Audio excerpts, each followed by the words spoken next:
All right. Thank you for joining VirtualPBX admin training.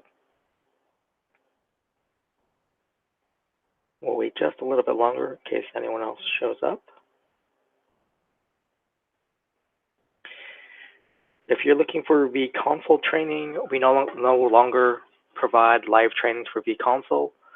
However, you can find the recorded training under the support section here. And then we want the vConsole support, which is where I'm at right now. And if you scroll down,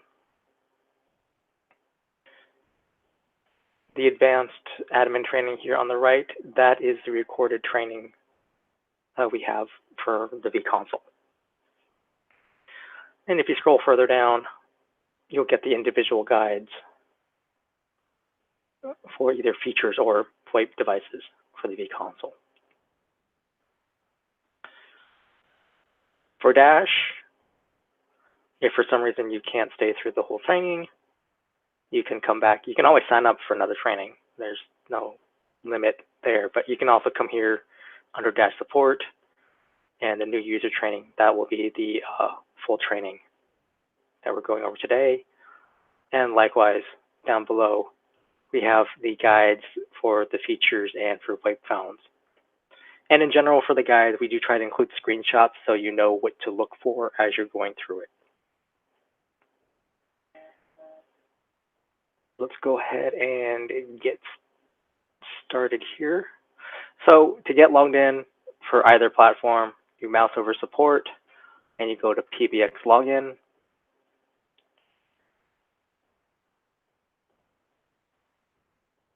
First up is the Dash login page. Down below that is the VirtualPBX web phone.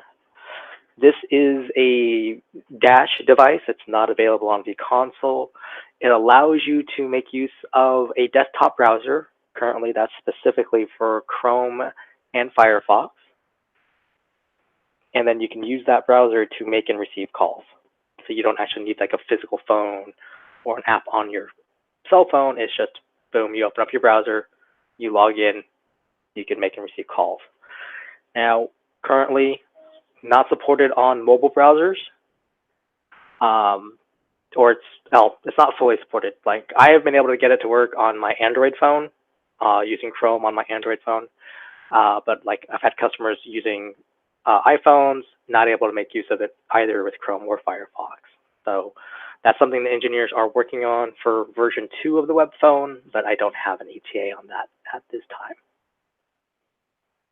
And then at the bottom here, we have the vConsole login page.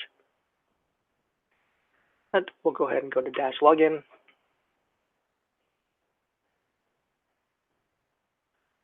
All right, so here's our login page. Your username is always going to be an email address. The main thing to be aware of is the first time, especially when you come here, and you put your email address, at least on Chrome, it will start off by putting your first letter there in capital. So you want to change that to lowercase, because that's how the system works. Your account name is your company name. In this case, this is just a test account. And then your password, generally it's going to be generated automatically for those of you just signed up, but you can always change that to something easier because that generated one is long and it's complicated, and honestly, no one's going to remember it. All right, once you're logged in, you get to the dashboard. Now, if you're a new sign up, the first time you log in, the wizard comes up and basically gives you a little tour of what you're seeing. It gives you some additional information about like your account settings and whatnot. But once you're through that the first time, basically you'll be coming to the dashboard. Now, up here at the top right, little 3 horizontal line icon, we sometimes refer to it as a hamburger icon. This is your overall menu navigation.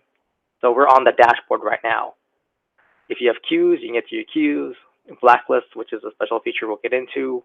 This is your fax box manager. This will get you to your recordings, which is actually on a separate site.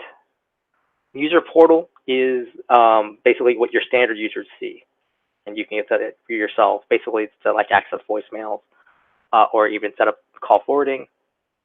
Voicemails goes to the voicemail manager, and then webhooks is for making use of APIs to connect to Dash. Now that is something, all of those options are only for admins, right?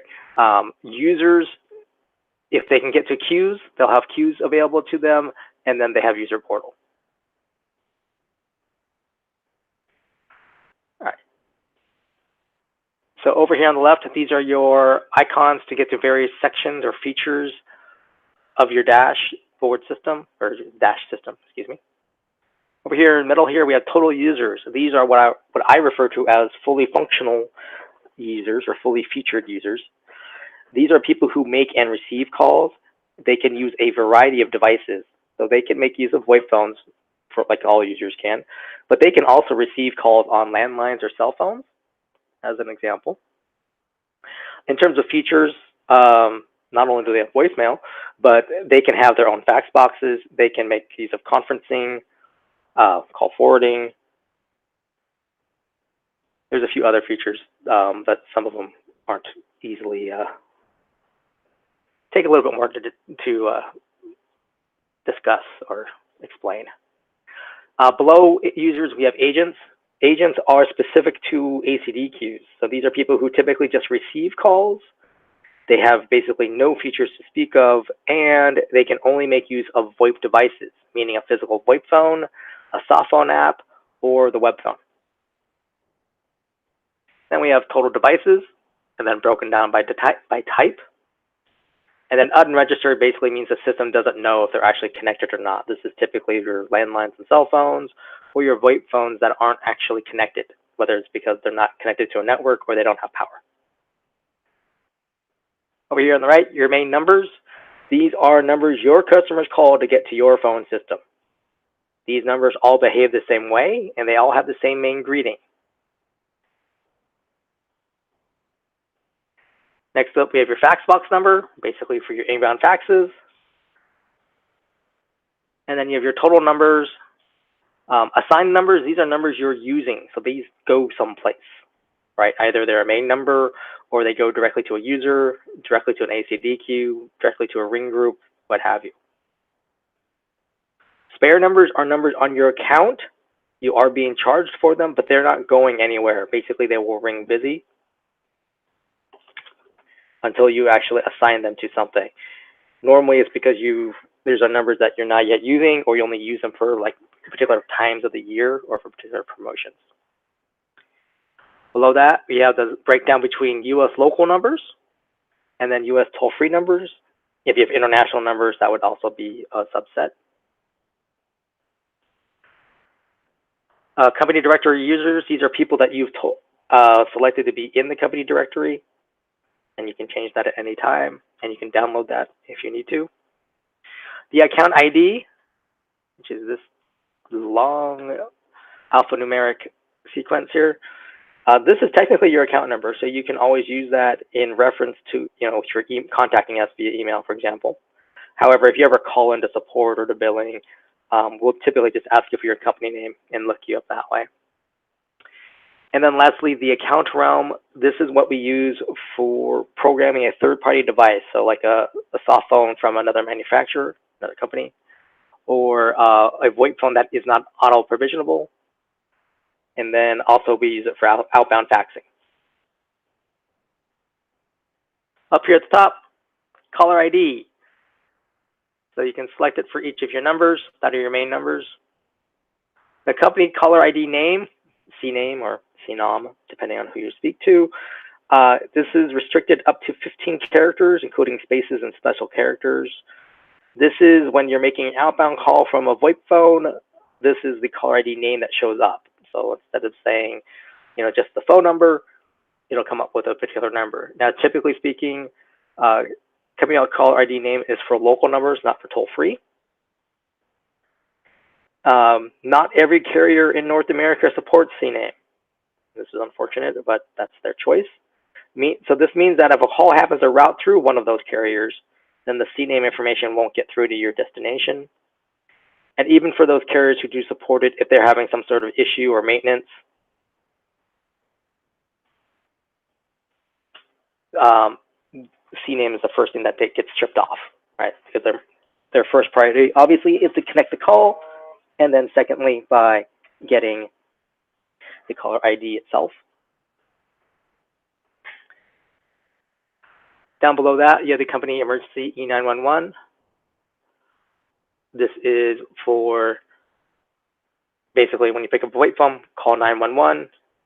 This is the address that gets displayed, so you obviously want to make sure it's correct. And you can actually set that up for your devices so that for your people in remote locations, they can have their own E911.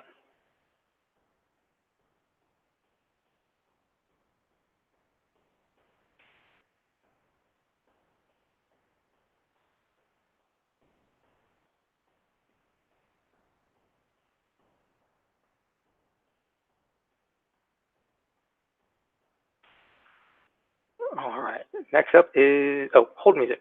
Excuse me, almost skipped something there. This is where you can upload a media file to the system. Actually, it's one of the places you can. Dash accepts either .wav, .wav, or .mp3 files.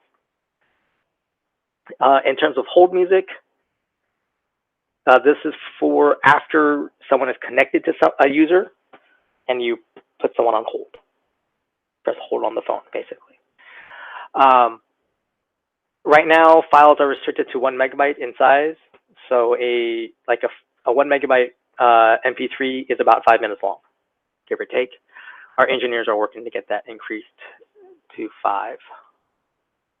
All right, now we'll click over to hours.